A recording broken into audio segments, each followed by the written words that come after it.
Viewers, इसी topic को English में देखने के लिए देखिए दृष्टि आईएएस इंग्लिश यूट्यूब चैनल।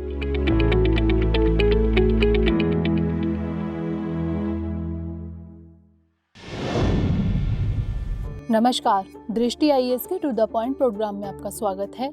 आज हम बात करेंगे सुर्खियों में डीआईजी की प्रतिनियुक्ति के नियमों के बारे में। सबसे पहले जान लेते हैं कि यह चर्चा में क्यों है। हाल ही में केंद्र ने पुलिस उप महानिरीक्षक यानी डेप्यूटी इंस्पेक्टर जनरल डीआईजी स्तर के आईपीएस अधिकारियों की केंद्रीय प्रतिनियुक्ति पर एक नया आदेश जारी किया है। अब जान लेते हैं कि आदेश क्या है। कार्मिक एवं प्रशिक्षण विभाग यानी डीओपीटी ने कहा है कि केंद्र में डीआईजी स्तर पर आने वाले आईपीएस अधिकारियों को अब उस स्तर पर केंद्र सरकार के पैनल में शामिल होने की जरूरत नहीं होगी, जबकि मौजूदा नियमों के अनुसार एक डीआईजी रैंक के आईपीएस अधिकारी को न्यूनतम 14 साल के अनुभव के साथ ही केंद्र में प्रतिनियुक्त किया जा सकता है, यदि पुलिस स्थापना बोर्ड उन्हें केंद्र में डीआईजी के रूप में सूचीबद्ध करता है। बोर्ड अधिकारियों के करियर और सतर्कता रिकॉर्ड के आधार पर पैनल का चयन करता है। अब पुलिस अधीक्षक यानी एसपी स्तर के अधिकारियों को पैनल में शामिल करने की आवश्यकता नहीं होगी। नया आदेश राज्य में डीआईजी स्तर के अधिकारियों के पूरे पूल को केंद्रीय प्रतिनियुक्ति के योग्य बनाता है। हालांकि यह स्वतः ही डीआईजी को केंद्र में आने की अनुमति नहीं देगा। राज्य द्वारा अधिकारियों को अभी भी केंद्रीय प्रतिनियुक्ति के लिए प्रस्ताव सूची में रखना होगा, जो राज्यों और केंद्र के परामर्श से तय की जाती है। आइए समझ लेते हैं कि यह जारी क्यों किया गया।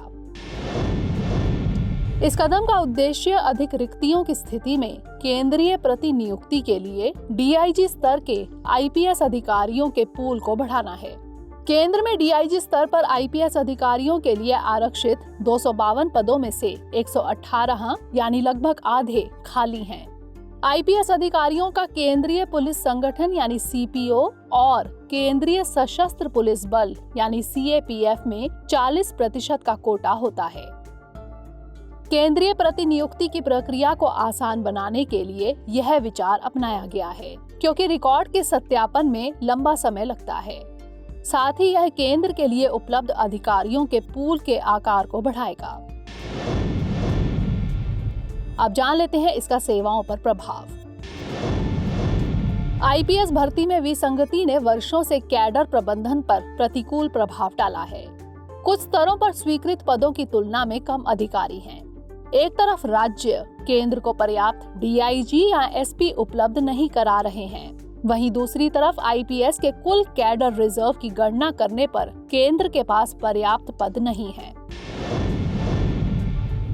अंत में जान लेते हैं डीआईजी के पद के बारे में। डीआईजी का full form deputy inspector general of police है। यह वरिष्ठ पुलिस अधीक्षक यानी एसएसपी या पुलिस उपायुक्त यानी डीसीपी की तुलना में एक वरिष्ठ रैंक का अधिकारी होता है।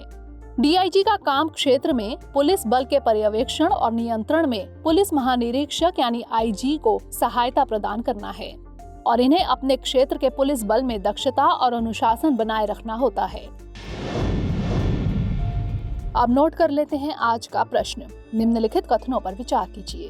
1. अब पुलिस अधीक्षक स्तर के अधिकारियों को केंद्र में प्रतिनियुक्त करने के लिए केंद्र में पैनल बनाने की आवश्यकता नहीं है। 2. आईपीएस अधिकारियों का केंद्रीय पुलिस संगठन यानी सीपीओ और केंद्रीय सशस्त्र पुलिस बल यानी सीएपीएफ में 40% का कोटा होता है।